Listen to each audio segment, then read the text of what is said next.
Hey, it's me, AP, aka Mr. Movie Cheer, and welcome back to another episode. And on this episode, I want to do a bit of a discussion about the new Masters of the Universe movie. So, let's get to it.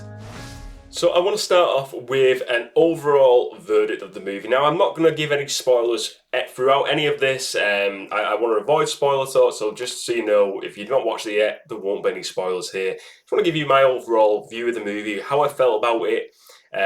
Like I said, just what my instant thoughts are. I watched it yesterday at the cinema.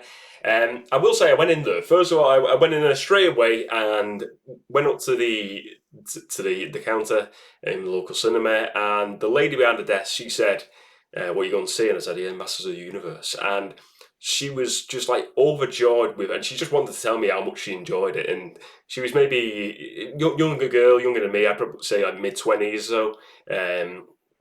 And she was like, "Yes, oh, it's amazing. It's like the best movie I've seen this year. Dead fun." And I straight away I was like, "Oh, that's really good to hear." And it's nice to hear that people are that enthusiastic about a movie, because I never get that if really from staff members. Most of the time, it's just like, "Oh yeah, it's a good film." She was overly joyous about this movie, and I was like, "Oh, this is setting it up well already." That it sounds like a fun movie, and everything I'd heard online, it was positive from this movie. And look, I'm going to say I thought it was a really fun movie. It was fun. It was entertaining. It was everything I kind of expected it to be. There wasn't look. Was it a perfect movie? Definitely not. It wasn't the perfect movie. It wasn't like a Dark Knight level fantastic 10 out of 10.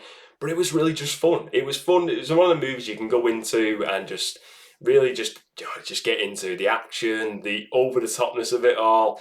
It was fun. It was entertaining. And I think sometimes you got to leave something at the door. Some sort of like. I think sometimes you go into movies and you're expecting the masterpiece of a movie. It was just a fun movie. It was a fun, entertaining movie, and that's what I really enjoyed of it. There was definitely some slow moments in there, but I think then the action picked it up. There was some bits where the dialogue it went on a bit too long. Maybe it could have been cut a bit shorter, the movie. But look, I overall I didn't go away disappointed. I went really really enjoying the movie. I thought it was fun. I loved the look of it, the visuals, the music, everything was great, and it. I think if you're a diehard fan, which I'm not a diehard fan of Masters of the Universe of the franchise, I'd be lying if I said that. I love the original 1987 movie. The 1987 movie is what I enjoy from Masters of the Universe. I've never collected the toys. I've got a few different Masters of the Universe ornaments and like bobbleheads and stuff around here, but I'm not a diehard fan. Like I know some people are really like diehard, and I think that's awesome. But yeah, I never watched the cartoon. I've seen the cartoon, but I've never watched it. Never watched it growing up. For me, though, that 1987 movie was just like that was one of my go-to movies as a kid. I love that movie. Still do to this day. And for me, that was what my nostalgia was for Masters of the Universe going into this. So I was really looking forward to it, because I always said, watching that movie all the years, I was like, why didn't they do more with that movie? Because it was so much fun, I found. And now we finally get a new live action version of Masters of the Universe with He-Man. And it's great to see. So yeah, overall verdict, I thought it was fun. It was a really just a good time at the cinema, and I think that's the most important thing that you can take away. If you're having a fun time at the cinema, it's a good trip. Now I want to talk about how this movie has embraced the nostalgia and the overall tone of the movie. And I kind of like touched upon this, but it really what I liked about this movie the most, it embraced, because I can look. I'm going to liken it to other franchises in a bit in this video in this episode, but if you look at it as a franchise, this started as a toy line in like 89, 81, 82, and then it had the cartoon, and then 87 we got the live action movie. But a lot of it comes from the toy line, and the toy line, it's still to this day, it's huge. If you go like Smiths in the UK, they've got a Masters of the Universe bit. Online, I know fans they're still producing Masters of the Universe toys. It's such a big toy line for Mattel.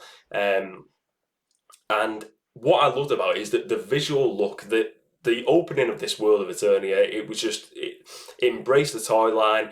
And if you look at the costumes of like He-Man and Skeletor, all of the characters, they really do embrace the toy line, and that nostalgia for people is a huge thing. Even from I'll be honest, the 1987 movie. If you look at Skeletor in that compared to Skeletor in this wins for nostalgia of looking like a toy line. It's just like pitch perfect. It's phenomenal. So that they really embrace the nostalgia factor of the toy line and the animated the cartoon massively, which was really nice to see. And that was on costumes and on the visuals, the locations. Fantastic. With this movie as well, what I really liked about it, I think it just didn't take itself too seriously.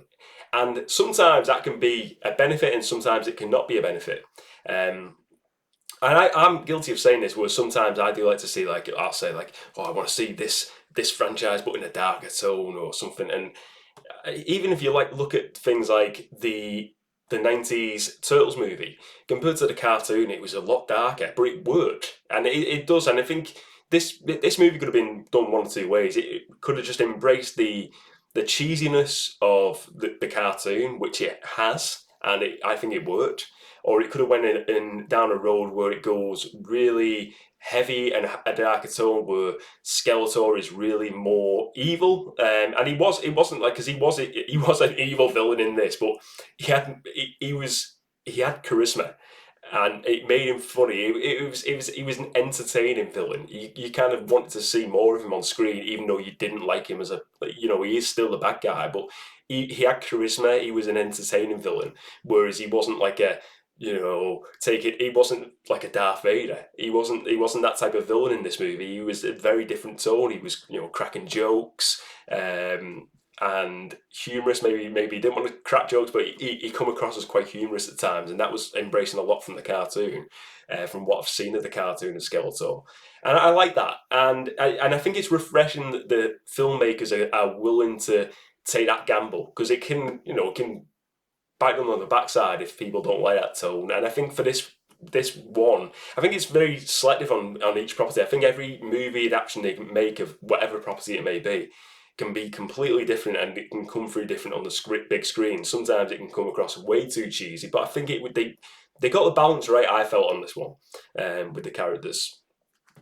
What I really liked as well is like I said, I looked the costumes, the visuals. It all reflected what was from the toy line and the animated show.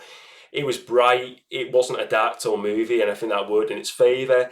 I love the. It's not an 80s movie, but they really did embrace that 1980s feel, like a Flash Gordon. They have Queen playing in the background. Obviously, Brian May was on the soundtrack as well. The score was great, and I felt like it had like a lot of that, like sort of like 80s, like heavy 80s, heavy guitar riffs in there and stuff, like, and sort of like guitar solos, like really you listen to something and it would just like break into like a solo, a massive like guitar solo, and you could hear the solos throughout. And then there was also bits of synth pop in there as well, which was again really embracing that 80s influence and vibe in there, which I really did enjoy, as a big fan of like 80s music, 80s nostalgia, 80s movies.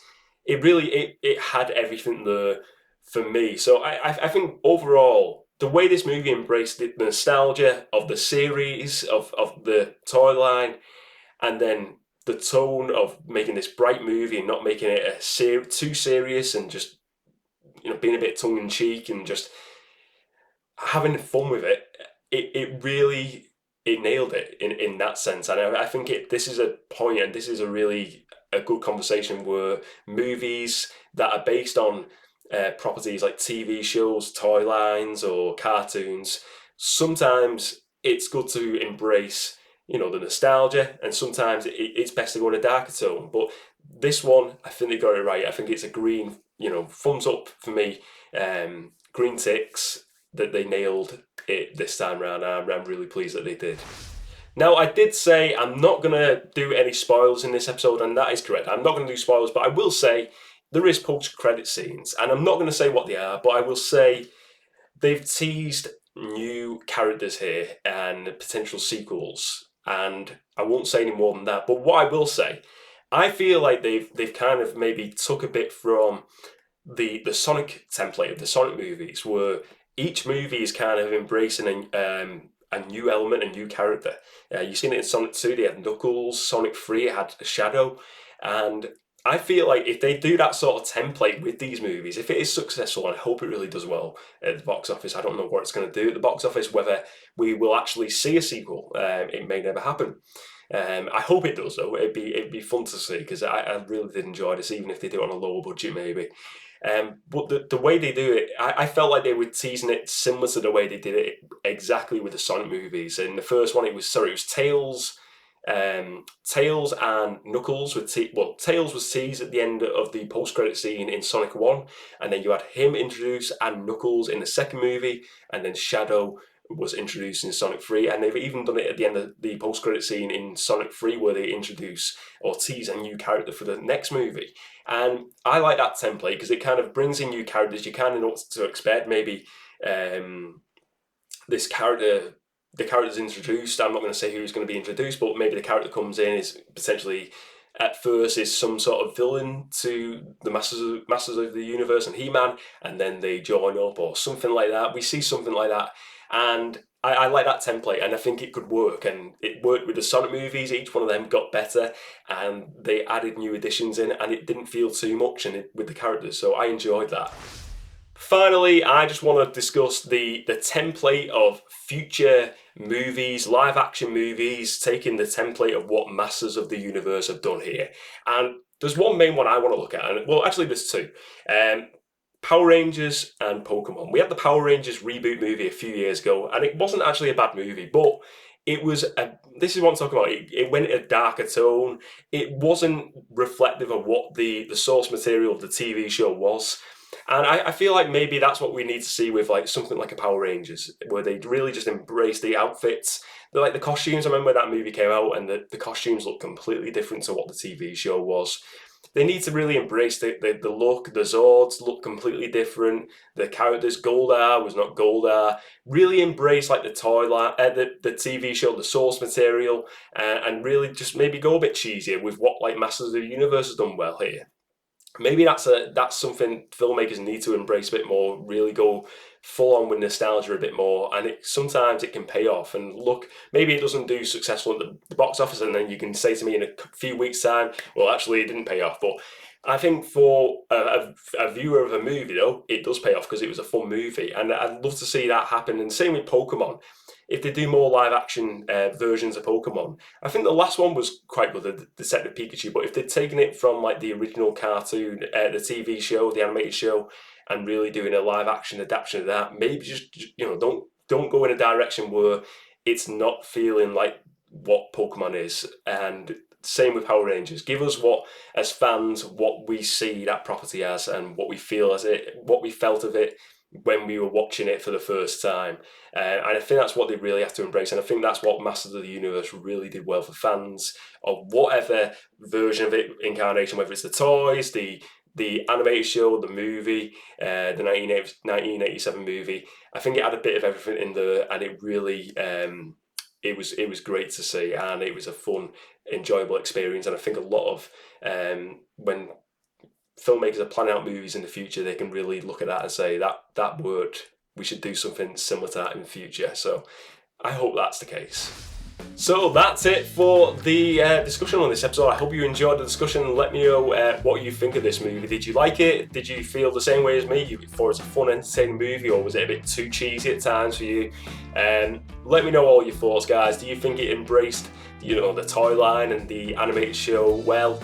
And what other franchises and TV shows, toy lines would you like to see be remade in sort of like a cheesy vibe, 80s feel like this? Maybe I think there's a lot out there, but Power Rangers would be my number one, really embracing that 90s feel. I'd love to see, but yeah, it was fun. I enjoyed He-Man. I enjoyed Masters of the Universe. I like the end bit with them. Well, I'm not going to say anything. I said there was going to be no spoilers, guys, so I'm not going to say anything, but yes, great movie. Go and watch it, whether you watch it at the cinema or you watch it on home release. Definitely check it out, guys.